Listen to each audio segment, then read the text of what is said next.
Assalamualaikum warahmatullahi wabarakatuh. Ya, kalau tadi saya sudah menjelaskan tentang fungsi dengan parameter variabel biasa, kemudian fungsi dengan parameter pointer. Sekarang saya akan menjelaskan fungsi dengan parameter array. Nah, di sini saya mencoba untuk menggunakan C++ online ya. C++ online tinggal cari di Google saja. Di sini menggunakan online C++ compiler. Mungkin nanti agak sedikit lambat ya untuk proses compile-nya karena di sini untuk koneksi saya sedang ada sedikit bermasalah. Oke, sebenarnya intinya sama saja, perintahnya sama persis dengan perintah yang dituliskan dalam C++ menggunakan dev ya, dev C++. Ini langsung saja. Di sini ada dua fungsi. Nama fungsinya adalah untuk input array. Tipenya di sini adalah void. Di sini saya contohkan ada dua tipe void dan tipe non void untuk parameter array ya. Di sini nama fungsinya yang pertama adalah input array. Nama fungsi input array, parameternya di sini ada dua, yaitu ada a dan n. Sama-sama digunakan untuk input. Di sini digunakan untuk yang satunya untuk menentukan arraynya, kemudian di sini untuk menentukan jumlah elemennya, jumlah elemen yang nanti akan digunakan pada array ya. Kemudian di sini isi atau informasi yang yang ada dalam fungsi input array, yaitu untuk menginputkan array. Untuk menginputkan array, makanya di sini ada perulangannya. Jadi array itu kan pada saat proses inputnya harus menggunakan perulangan. Kenapa? Karena kita menginputkan data itu pastinya lebih dari satu data secara bersamaan. Artinya bersamaan itu dalam satu proses compile programnya nanti kita bisa menginputkan banyak data dan sekaligus tersimpan dalam satu variabel array. Nama arraynya di sini adalah a. Nah, di sini untuk inputnya dari indeks ke 0 sampai dengan indeks n. Indeks n itu nanti tergantung jumlah n yang diinputkan pada parameter ini ya. Kemudian setelah di perulangan ini, kemudian informasi yang akan diulang-ulang itu adalah perintah untuk inputnya. Ini sebentar saya buat ini biar gak bingung ya. Oke. Nah, ini yang akan diulang pada saat proses input array itu apa? Yaitu menampilkan input nilai A ke dalam C. C itu adalah indeks dari variabel perulangan yang digunakan di sini. Kemudian nilai yang nanti akan kita inputkan itu tersimpan dalam variabel array A di dalam indeks C. Masing-masing indeksnya yaitu dimulai dari 0 sampai dengan jumlah yang nanti diinputkan. Berarti nanti di sini menggunakan variabel yang digunakan dalam perulangan. Kemudian fungsi yang kedua, di sini nama fungsinya adalah jumlah.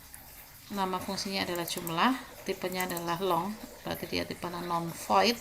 Kemudian parameternya di sini ada array a, ada n, jadi hanya dua variabel juga. Kemudian di sini ada variabel outputnya. Variabel outputnya di sini namanya adalah jumlah. Kalau tadi di sini parameternya adalah untuk input semua, ini juga untuk input semua. Kemudian di sini untuk fungsi jumlah, karena dia memiliki return value atau dia langsung mengembalikan nilai karena tipenya adalah non void. Nah, di sini untuk pengembalian nilai, variabel outputnya nanti di sini kebetulan dideklarasikan di dalam fungsi, dia tidak dijadikan sebagai parameter.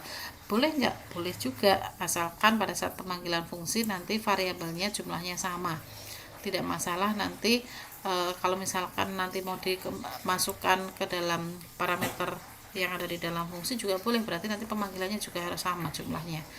Nah, di sini variabel jumlah itu untuk menampilkan hasilnya. Nah, isi dari fungsi jumlah ini apa?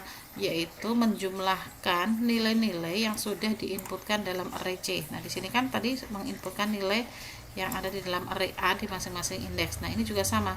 Berarti dia menjumlahkan nilai-nilai yang sudah dimasukkan dalam array A yang ada di masing-masing indeks, yaitu di indeks C.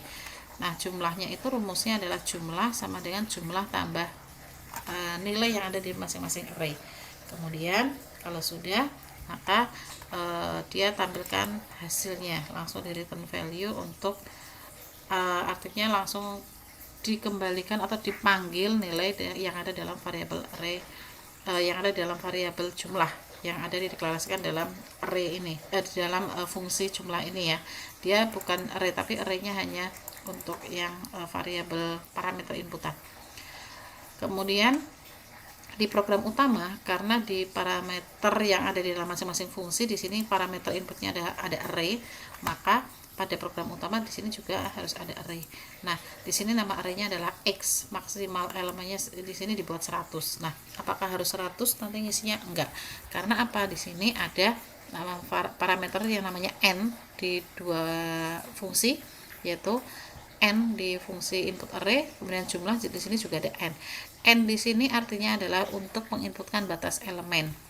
Nah, di sini ada di variabel untuk program utamanya, untuk sebagai parameter aktualnya namanya adalah banyak elemen. Berarti nanti banyak elemen ini yang akan membatasi jumlah yang nanti akan diinputkan dalam array tersebut. Kemudian ada hasil, tipenya sama, kebetulan namanya juga sama. Nah, yang pertama di sini masukkan jumlah elemen terlebih dulu. Berarti kita mengisikan nilai ke dalam variabel n. N yang di sini dan yang di sini. Karena apa? Digunakan untuk batas dari maksimal array yang nanti akan kita inputkan. Kemudian misalkan di sini nilainya adalah 2, berarti banyak elemen di sini ada 2, sehingga nanti kita menginputkan nilai ke dalam array misalkan berarti ada 2. Kemudian untuk pemanggilan fungsi yang tadi kita definisikan, ini kan tadi sudah deklarasikan, kemudian sekarang kita panggil. Nama fungsinya tadi apa? Yang pertama adalah input array. Jadi nama input array, kemudian parameternya ada 2. Maka di sini parameternya apa? Tadi yang pertama parameternya adalah array A. Berarti di sini juga dengan X di sini dengan array. Kemudian n. Pada saat deklarasi ada n, di sini juga ada n. Di sini parameter aktualnya diganti dengan banyak elemen. Kemudian karena fungsi input array dia tidak mengembalikan nilai, sehingga dia harus menampilkan hasilnya ya. Nah, di sini sehingga hasilnya adalah dipanggil untuk ini, untuk nama hasil outputnya adalah ini, hasil.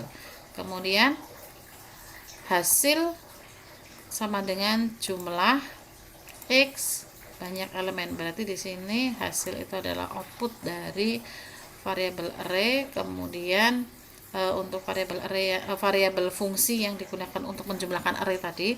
Kemudian di sini nama dari fungsinya, yaitu fungsi namanya jumlah. Kemudian di sini ada parameternya, sehingga di sini langsung ditampilkan hasil.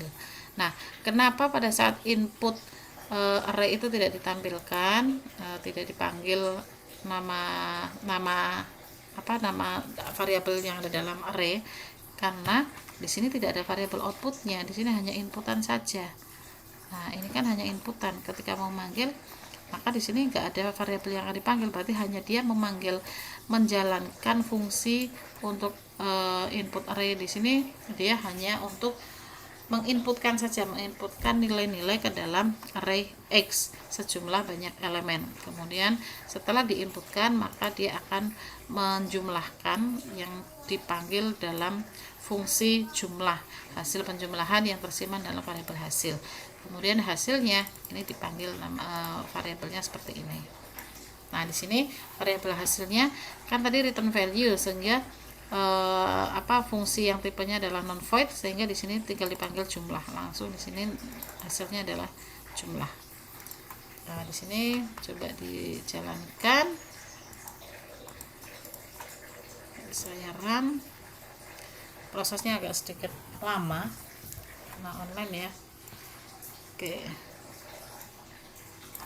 banyak elemennya, misalkan saya akan menginputkan banyak elemennya adalah 3, berarti kita menginputkan ada 3 data ke dalam array A ya.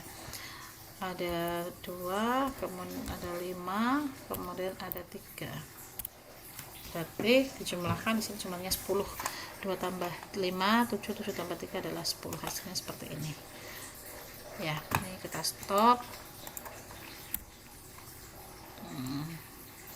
Oke, ini untuk fungsi dengan parameter array. Ya, nanti bisa dipraktekkan, silahkan dicoba di rumah,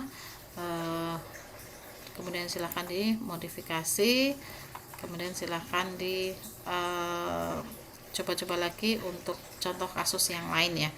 Oke, semoga bermanfaat. Assalamualaikum warahmatullahi wabarakatuh.